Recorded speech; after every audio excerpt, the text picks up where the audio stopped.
You need to know how to ask these questions in a conversational way. You can't just go in and have your clipboard and ask that there's 5 questions and write down the answers. Okay?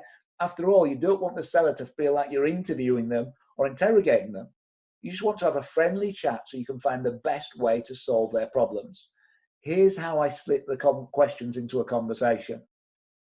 I fall in love with the vendor. Now, what do I mean by that?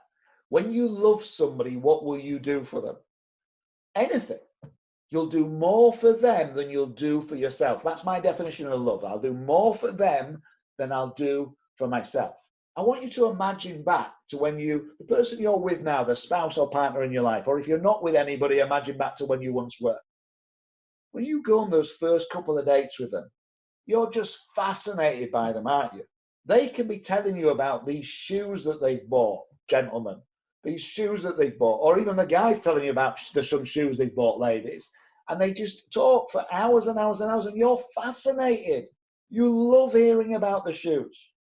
You're 15 years married now, and you never want to hear about the shoes, and they've got too many, and why do they buy them?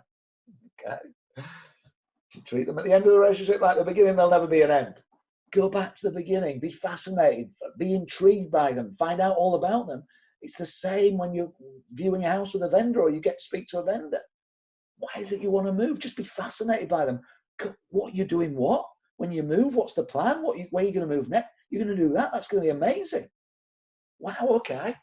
And are you wanting to do that as soon as possible? Is it really urgent, or are you not that bothered about it?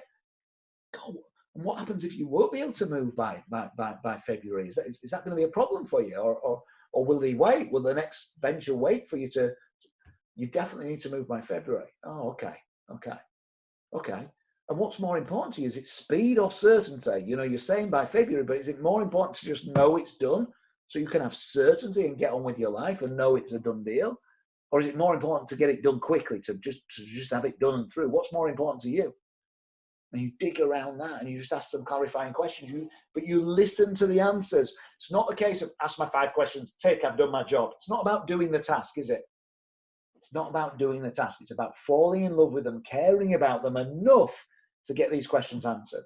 And by the way, if they don't need speed and they don't need certainty and there's no rush on time, they're not going to accept your discounted offer.